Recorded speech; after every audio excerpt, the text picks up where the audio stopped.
اور آپ کے فرمودات پر عمل کرتے ہوئے صرف اپنی توجہ صرف الیکشن تک مرکوز رکھتی تو یقیناً نہ یہ ایم او یو سائن کرتی اور نہ ہی یہ پرسیپشن بلڈ کرتی، نہ ہی کوئی اکنامک میئرز لیتی، نہ ہی جو اسمگلنگ روکتی، نہ ہی ڈالر کو کنٹرول کرتی، کیونکہ یہ تو اس کا کام ہی نہیں تھا اور آپ کے خیال میں اس کو یہ کام بالکل نہیں کرنے چاہیے، اور اس نے یہ کام کر کے اپنے قانونی اور آئینی اختیارات سے تجاوز کیا ہے۔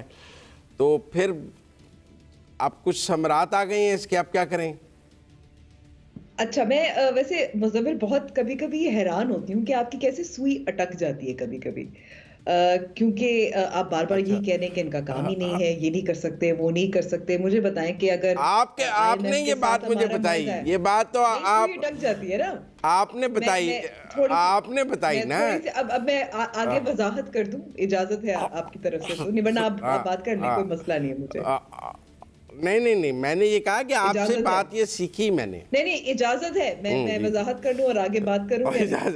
اجازت کریں۔ شکریہ، بہت بہت شکریہ آپ کا۔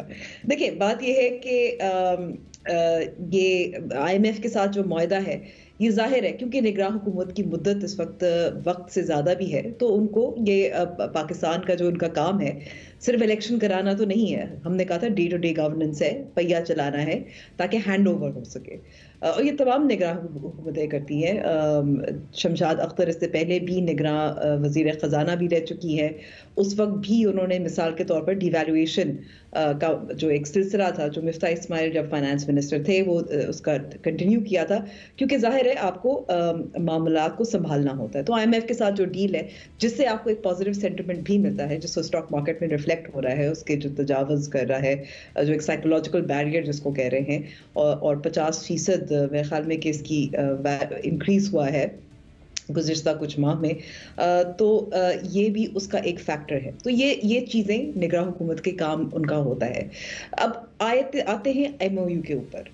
ایم او یو اصل میں ہم اگر میں دو مثالیں آپ کو دیتی ہوں تھوڑی سی، تاکہ آپ کو بھی سمجھ میں آئے کہ یہ سائیکولوجیکلی بہت اچھی بات ہے۔ لوگ کہیں گے اچھا اتنی انویسٹمنٹ آئے گی، لیکن حقیقت میں کیا ہوتا ہے؟ 2019 میں بھی جب سعودیز چاہ رہے تھے کہ پاکستان تحریک انصاف اس وقت حکومت میں تھی، تب بھی انہوں نے کوئی $18 بلین کے ایم او یوز پر دستخط کیے تھے۔ اس کا کیا بنا ہم آج دیکھ سکتے ہیں۔ اس کے بعد سب کے جو پسندیدہ چیف منسٹر ہیں عثمان بزدار، انہوں نے یو اے ای کی کمپنی کے ساتھ ایک بہت بڑا، میرے خیال میں کہ لاہور کا سب سے بلند ترین ایک عمارت جو ہے اس کو تعمیر کرنا تھا، جس کا نام تھا مبارک سینٹر ہونا تھا۔ اس کے لیے بھی ایک ایم او یو سائن کیا تھا 2022 میں، فروری 2022 میں، یعنی کہ حکومت جانے سے پہلے۔ اس کا کیا بنا؟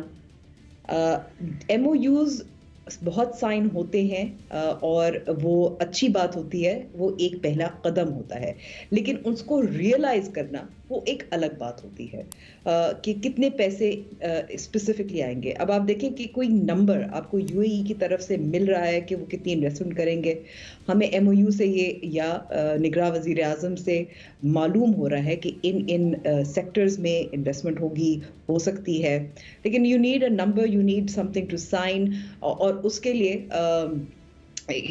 صرف بات چیت نہیں ہوتی، اس کے لیے پورا پروسیس ہوتا ہے۔ تو اچھی بات ہے، پازیٹیو سینٹیمنٹ کے لیے اسٹاک مارکیٹ کی بھی میں جو اضافہ ہے، جیسے عامر صاحب نے بہت خوبصورتی سے اس کے ظاہر ایکسپلین بھی کیا تھا، تو مجھے اور کہنے کی ضرورت نہیں ہے اس حوالے سے، لیکن یہ پازیٹیو سینٹیمنٹس ہوتے ہیں، اور میں کہوں گی اس کا تعلق یہ بھی ہونا چاہیے کہ کچھ حد تک آپ کو، کیونکہ انتخابات کی تاریخ بھی آ چکی ہے، اس کے باوجود کہ اسپیکولیشن تو چلتی رہتی ہے، پاکستان ہے، لیکن ایک امید بن رہی ہے کہ کچھ اسٹیبلٹی آ سکتی ہے۔ میرے خیال میں کہ اس کو اسی نظر سے دیکھنا چاہیے کہ یہ بہت بڑا چھکا مار رہا ہے۔ پھر وہی بات ہوگی جیسے عمران خان صاحب واپس آئے تھے ٹرمپ سے ملاقات کرنے کے بعد، ان کو لگا کہ دوبارہ سے ورلڈ کپ انہوں نے جیت لیا ہے۔